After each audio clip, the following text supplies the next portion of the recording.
to please pray for me. 4 o'clock in the morning to go work on the milk. For the people of Providence, Rhode Island, and indeed for millions around the world, that figure was Judge Frank Caprio. Known affectionately as America's nicest judge, he embodied something rare in public life: the ability to uphold justice while also upholding compassion. His courtroom wasn't merely a place of law, it was a stage where kindness, empathy, and human understanding came alive. Today we pay tribute to the extraordinary life of Judge Frank Caprio. His story is not only about a judge who went viral for showing mercy, it is the story of a humble son of immigrants who rose through hard work, community service. The case is dismissed. We appreciate your service in Vietnam. Thank you for your service and good Early life and family roots. Francesco Frank Caprio was born on November 24th, 1936 in Providence, Rhode Island.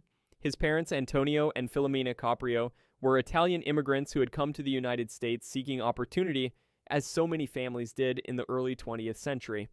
They brought with them little in terms of wealth or possessions, but they carried something far more valuable: an unshakable work ethic and an emphasis on family, faith, and education.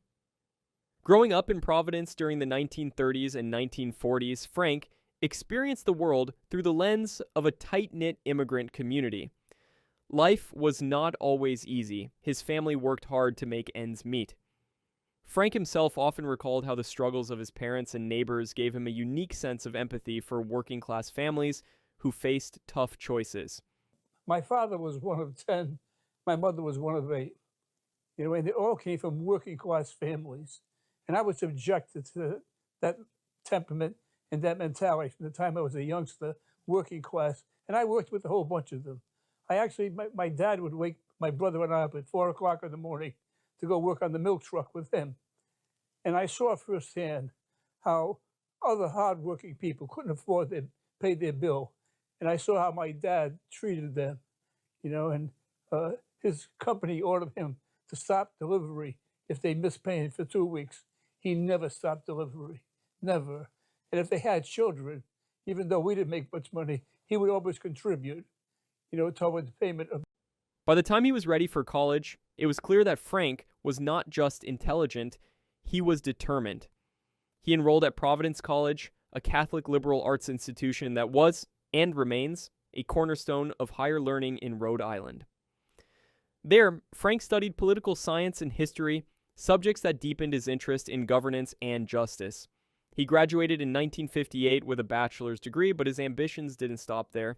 Even as a young man, he began teaching American government at a local high school. This was more than just a job. It was a mission. Frank wanted young people, many of whom, like himself, came from working class or immigrant families, to believe in the promise of democracy. Coming to court to fulfill their civil obligations and raising a wonderful daughter who someday wants to become a doctor. Study hard, Malza.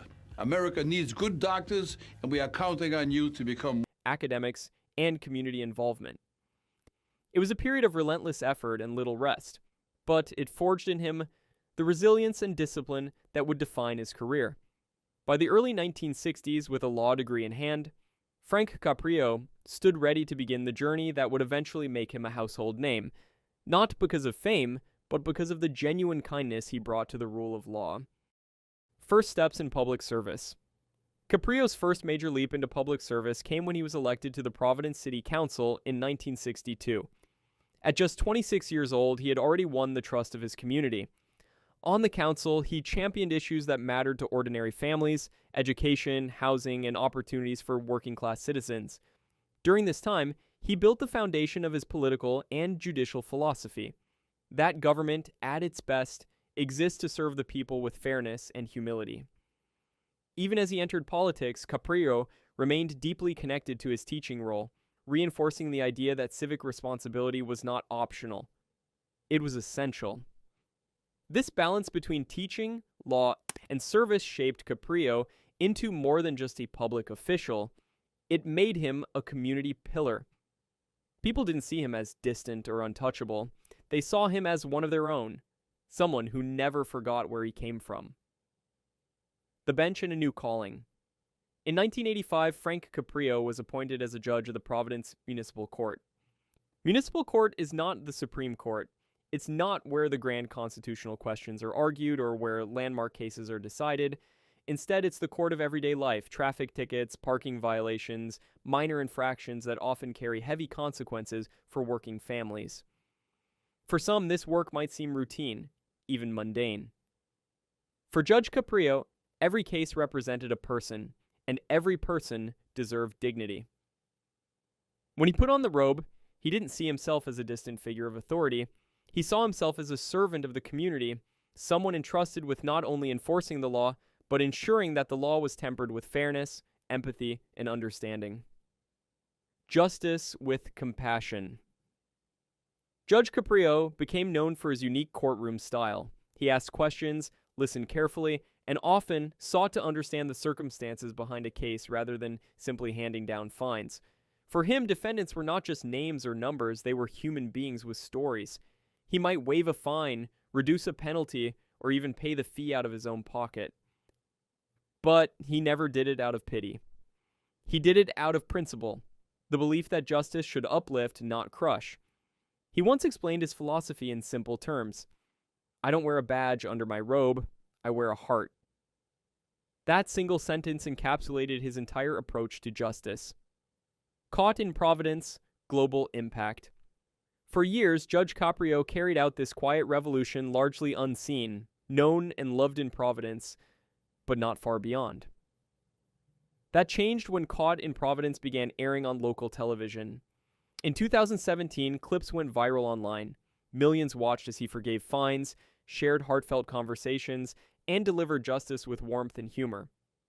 Soon, the show was syndicated nationally, and through platforms like YouTube and Facebook, his courtroom became a classroom for the world. For Judge Caprio, fame was never the goal. People ask me if I'm acting in the courtroom, he said. No, this is who I am. This is who I've always been. Personal life and values. Behind the robe, Frank Caprio was a devoted family man. Married to Joyce for nearly 60 years, father of 5, grandfather, and great-grandfather. Family and faith remained at the core of his life. He loved the Boston Red Sox, and in 2019, threw the ceremonial first pitch at Fenway Park. Education was also central. He supported scholarships to help young people follow the path he once walked. Even as millions recognized him worldwide, those close to him knew Frank Caprio remained humble, approachable, and deeply human. Health, struggles, and courage. In December 2023, Frank Caprio revealed he had been diagnosed with pancreatic cancer. Looking into the camera, he humbly asked, "Please pray for me." Each of you, in your own way, to please pray for me. He rang the hospital bell, marking the end of that stage of treatment. By August 2025, his health declined again, yet he remained dignified, asking once more for prayers. Final days and passing. On August 20th, 2025, Frank Caprio passed away peacefully at 88. Flags were lowered, tributes poured in worldwide. He was remembered not just as a judge, but as a moral voice that touched countless lives.